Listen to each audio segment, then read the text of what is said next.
Halo, untuk hari ini kita akan berbincang-bincang tentang basic elektronik. Di sini basic elektrik ini yang kita bahas adalah tentang relay. Untuk relay ini banyak digunakan di alat berat maupun truk. Contohnya di alat berat, contohnya di eksavator, yaitu untuk menonaktifkan dan mengaktifkan PPC lock ya. Jadi PPC lock lever solenoid itu nanti diaktifkan oleh relay juga. Untuk di HD 785-7 contohnya yaitu untuk mengaktifkan parking brake. Jadi untuk mengaktifkan solenoid parking brake itu juga melalui relay. Untuk pengertiannya, relay adalah saklar switch yang dioperasikan secara listrik dan merupakan komponen elektromekanikal, yaitu penggabungan antara elektronik sama mekanikal. Jadi elektromekanikal ini terdiri dari dua bagian, yaitu elektromagnet atau koil. Koil ini nanti yang merubah energi listrik menjadi magnet. Dan mekanikal, mekanikal ini adalah seperangkat kontak saklar switch atau switch on off ya. Switch on off ini nanti akan ditarik atau diaktifkan oleh koil magnetnya atau elektromagnetnya. Jadi gambarnya nanti di bawah ada komponen dua besar tadi, yaitu elektromagnet dan koil itu. Yang atas ini adalah kontak saklar switch ya, menghubungkan antara A dan B. Jadi kalau kontrak saklar switch ini adalah yang ini. Terus bawahnya ini adalah koil ya. Jadi di sini adalah kumparan atau koil. Nanti ketika koil ini dialiri listrik, maka dia akan merubah energi listrik menjadi magnet ya. Makanya disebut di sini elektromagnet. Magnet yang timbul karena adanya dialiri listrik. Ketika ini nanti koilnya jadi magnet, maka saklar ini akan terhubung atau on, ketarik ke bawah sehingga terhubung. Nanti secara detail untuk animasi sirkuitnya sudah saya buat, nanti kita akan coba melakukan animasi sirkuit plus untuk troubleshootingnya. Gambar sebelah kanan ini adalah koil yang dialiri listrik contohnya. Berarti koil ini nanti dia dapat positif baterai dan dapat negatif baterai. Kalau nanti sumber tegangan ini mengalirkan listrik menuju ke koilnya, maka koil ini akan jadi magnet. Ya, fungsi magnet nanti bisa menarik besi ya, menarik metal atau besi. Ketika besi tertarik, maka switch kontak akan menjadi on. Ini adalah beberapa lambang dari relay. Sebelah kiri dan sebelah kanan ini berbeda ya. Kalau kita lihat sebelah kiri ini terbuka, sebelah kanan ini tertutup. Jadi ini kalau sebelah kiri ini gambarnya terbuka, berarti kalau relay ini kondisi mati, maka dia akan terbuka. Atau istilahnya kalau di elektronik itu adalah normally open ya. Jadi normally open. Sebelum dialiri listrik, dia akan terbuka. Nanti kalau ada aliran listrik menuju ke koil, koil jadi magnet akan menarik dan membuat saklarnya ini tertutup atau terhubung. Kalau sebelah kanannya ini adalah normally close. Jadi kalau kita lihat kondisi mati ini sudah terhubung.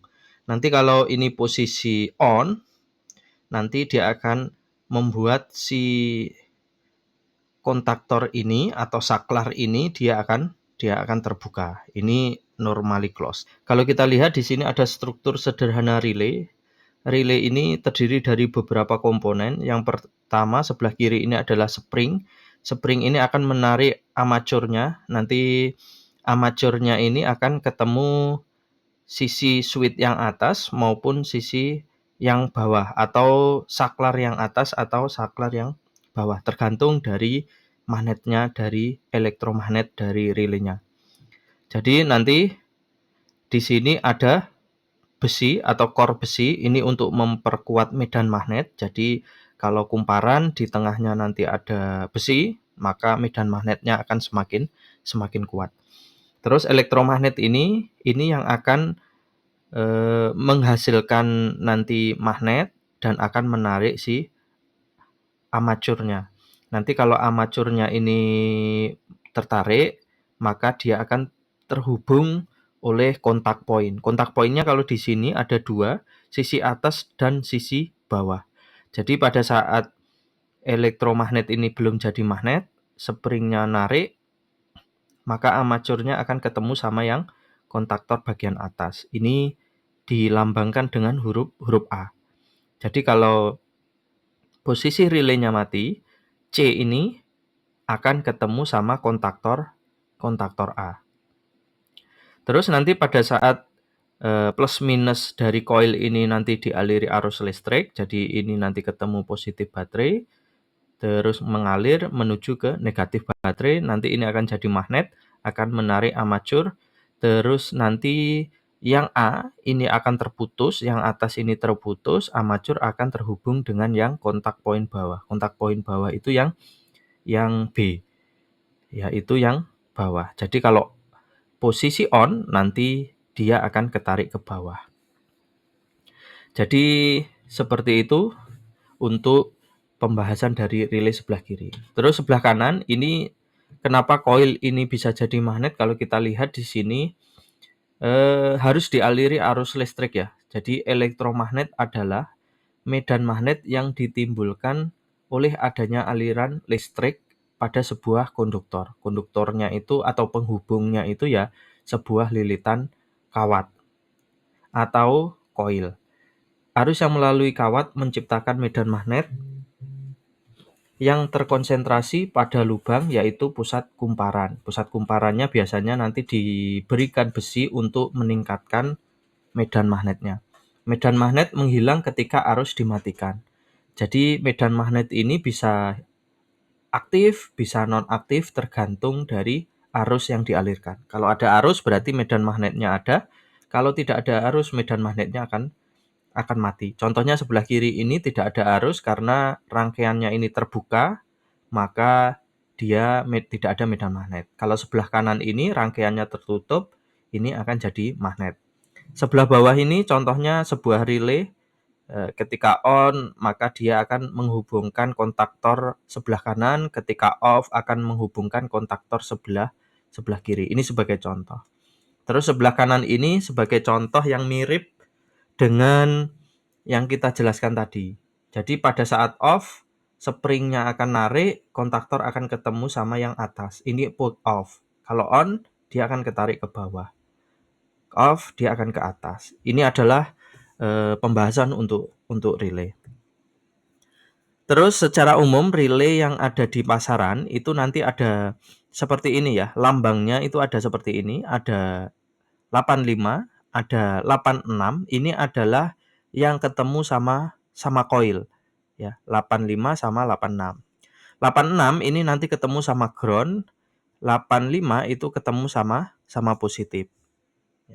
Terus 85 sama 86 ini adalah untuk mengalirkan aliran listrik menuju ke coil untuk menjadikan relay coilnya ini menjadi magnet. Jadi kalau 85 nanti ketemu positif, 86 ketemu ground, ini akan jadi magnet. Terus 87A sama 87 ini berbeda ya. Kalau 87A itu bagian atas. Kalau kita lihat bagian atas ini langsung terhubung sama armatur ya, armatur. Jadi bagian atas ini langsung terhubung sama armatur. Berarti 87A adalah normally close. Pada saat coil ini mati, 87A ini akan terhubung sama armatur 30. Terus pada saat nanti posisi coilnya ini jadi magnet, maka armatur akan ketarik ke bawah, maka 30 ini akan ketemu dengan 87. Jadi 87 ini adalah normally open.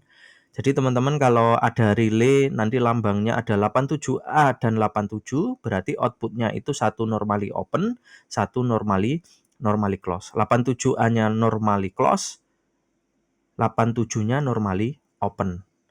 Itu ya. Nanti ada beberapa yang di pasaran itu tanpa ada A ya. 87, 87. Berarti itu sama aja. Normally open ya. Jadi 87 ini normally open tapi outputnya 2. Jadi nanti kalau beli itu berbeda ya. Jadi 87A 87 dengan 8787 itu beda. Silahkan dicek nanti ketika akan membeli relay. Nah, ini contoh beberapa kondisi ini ya. Pada saat relay coil tidak energize atau tidak ada arus listrik. Jadi koilnya tidak ada arus listrik, armature akan ketemu dengan 87A. Makanya 87A ini normally close. Terus pada saat ada listrik, armature ini akan ketarik oleh medan magnet sehingga nanti 30-nya ini akan ketemu dengan 87 ya.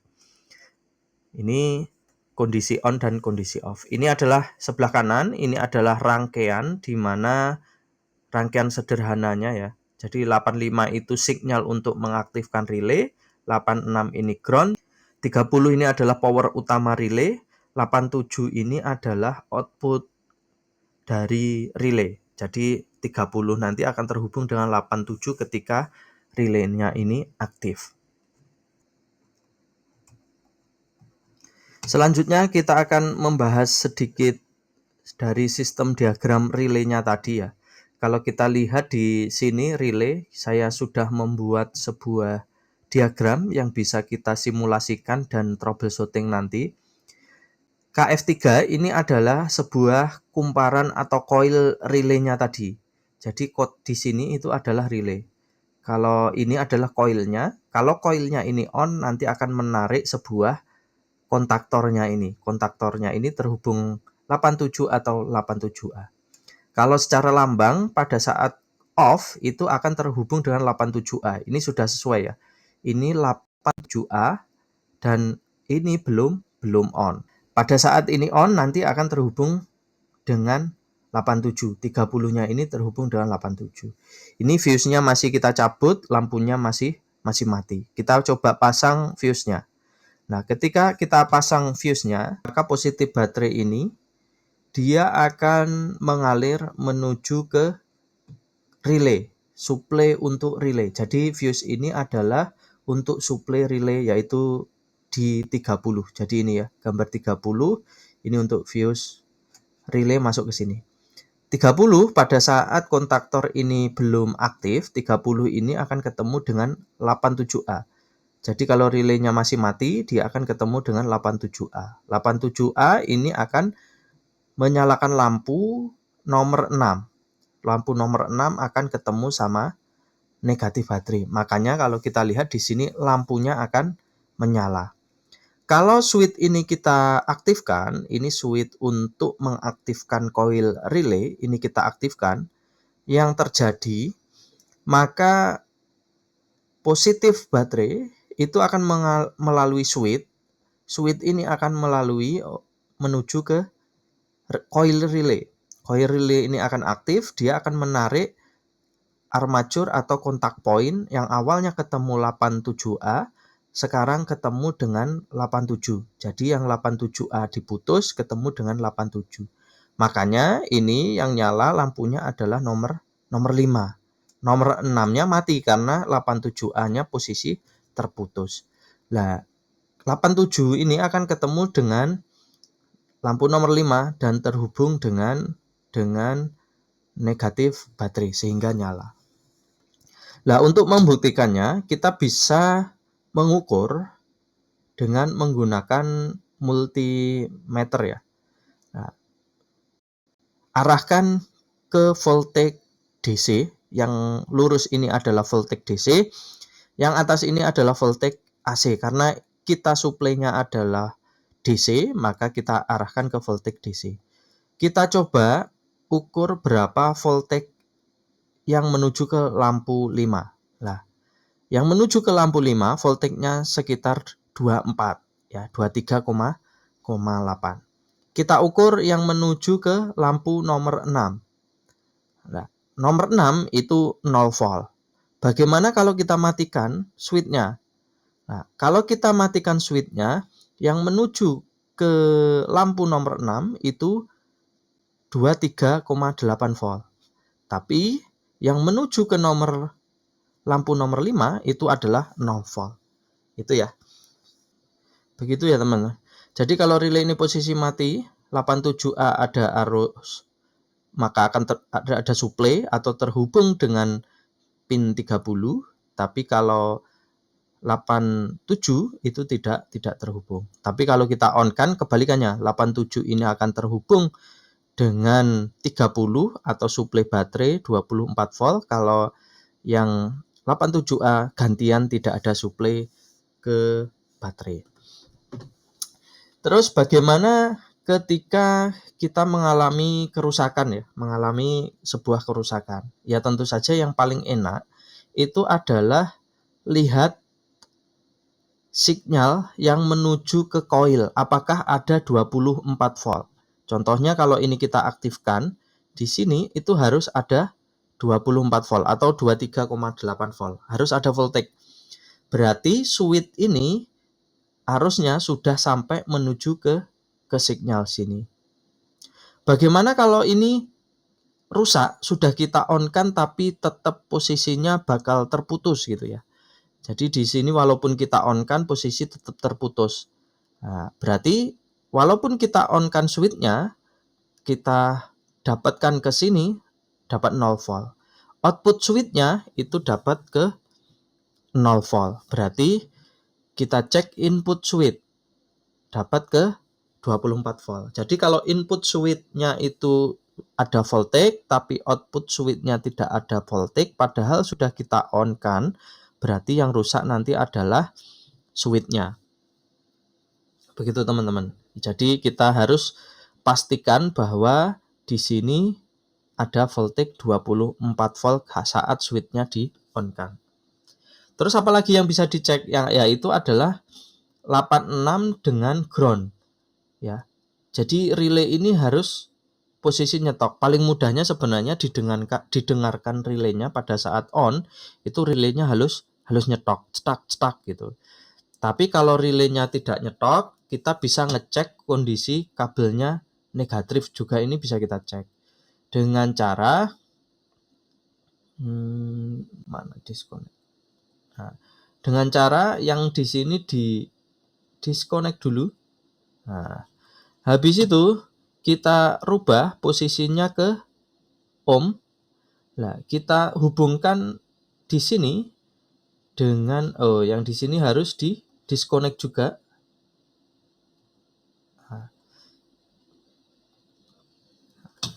terus habis itu kita cek resistan dari kabel ya. Resistan dari kabel di sini dengan di sini itu adalah 0,0 ohm. Berarti kabel ini kondisinya bagus. Ya, berarti ketemu sama ground. Terus kita konekkan lagi. Nah, kita coba ketika ada problem saat ini on tapi fuse putus. Nah, jadi kalau kita ukur paling mudah adalah mengukur dengan ground. Kabel probe warna hitam dengan ground ini dihubungkan dengan sini. Oh, ternyata relaynya sudah aktif 24 volt. Suara relaynya juga sudah nyetok.